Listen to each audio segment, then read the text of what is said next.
Hello everyone. I'm back with a follow-up video on the previous one that covered installing Ovirt-Manager externally along with the hypervisor.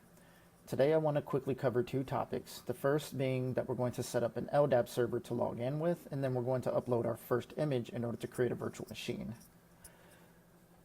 Right now, the only account we can log in with is the local admin account that was created when we installed the Ovirt-Manager. So let's set ourselves up to be able to log in with an account from our free IPA server. The first thing we need is our DN string. In order to get that, I'm going to SSH into my IPA server, and then I'm going to run an Ldap search on the admin account. That's going to give me all instances of the admin account on the free IPA server. The string that I need is DN, UID equals admin, CN equals users, CN equals account, DC equals lab, DC equals home. That's the string for the account that I'm going to bind the profile with. On the manager server, first you need to install the Ovirt-Engine extension AAA Ldap setup tool. As you can see here, I've already got that tool installed. Next, we're going to run Ovirt-Engine extension AAA Ldap setup. This is the tool that will set up the Ldap connectivity between Ovirt-Manager and the free IPA. First option I'm going to select is 6. When it asks for DNS, I'm going to select no. For policy type, I'm going to do single server, and then I'm going to plug in the IP address of my free IPA. For security protocol, I'm going to select plain for this demonstration. However, I would not run plain in a production environment. Now it wants that DN string that we copied. This is the DN string for the account that's going to establish the profile. I'm going to give it the admin password on that free IPA server. And now it wants to do the base DN. For mine, it's going to be DC equals lab, DC equals home. When it asks for single sign-on, I'm going to do no. And then it wants a profile name. So I'm going to call this free IPA. Now that it has all the information it needs, it wants to perform a test login. For that test login, I'll do admin again.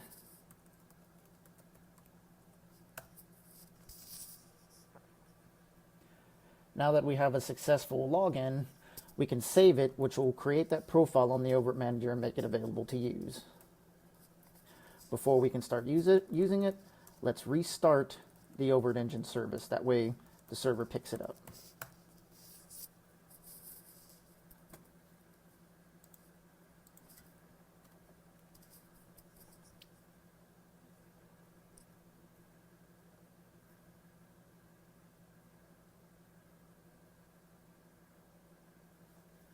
Now that the service has been restarted, we'll do admin portal, and then you'll notice down here our profile has now become free IPA.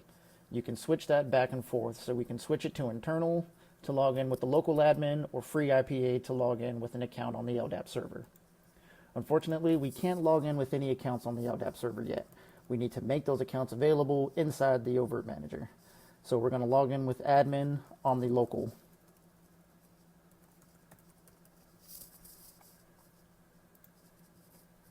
Once inside, we'll go to administration and select users. And so it's still in there, but we'll go ahead and delete it and we'll re-add it. So you want to make sure your search is set to free IPA or whatever profile name you gave it, and your namespace should default to your base DN. So I'm going to do a search for test. And as you see here, it found test on the free IPA. So I'll select it and then click add. Now I want to make this user an administrator on Ovirt-Manager so that that account can perform admin functions instead of using the local admin. So I'll click the account, and then I'll go to permissions, and then I'm going to add system permissions. And under roles, I'm going to give it super user.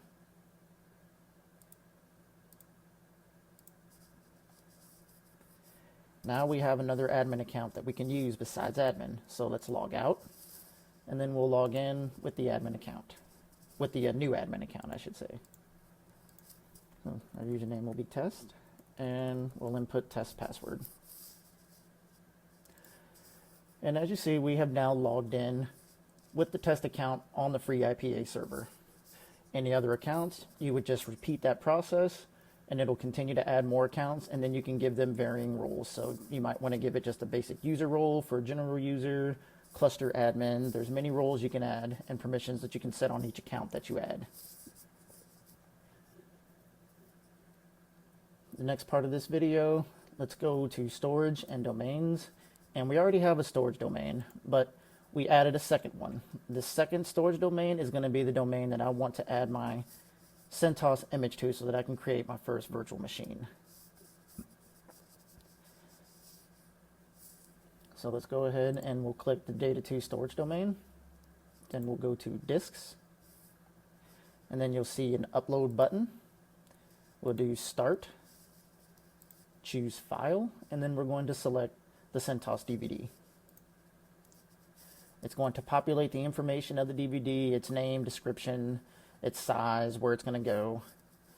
And then you can do test connection, but we're pretty sure this is going to work, so we'll hit OK, and it'll begin uploading that ISO into the Ovirt manager for use. You'll see here the status, it's now transferring. And so once it's done, it'll go to status OK, and we'll have an ISO that we can use.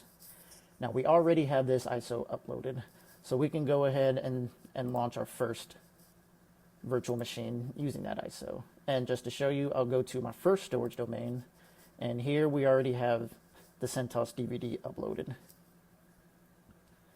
So we'll go to compute, virtual machines, and we'll create a new virtual machine. So we do operating system Linux. You can make it optimized for server, high performance, or desktop. We'll call this one test machine. For instance images, we'll create the virtual disk. Give that 34 gigs. Make that whatever size you want as long as it can install. We'll set our network interface for the default Ovirt management. And then here we'll do show advanced options, and then we'll go to boot options. Under boot options, we'll do second device to CD-ROM, and then I'm going to attach that CentOS DVD that's been uploaded. Once I hit OK, it'll create the virtual machine, and then we'll click run.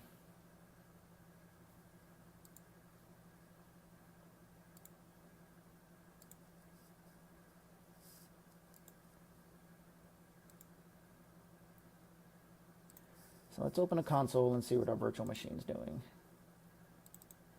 And as you see here, we have a virtual machine that's booted off of that CentOS DVD that we uploaded to the storage domain.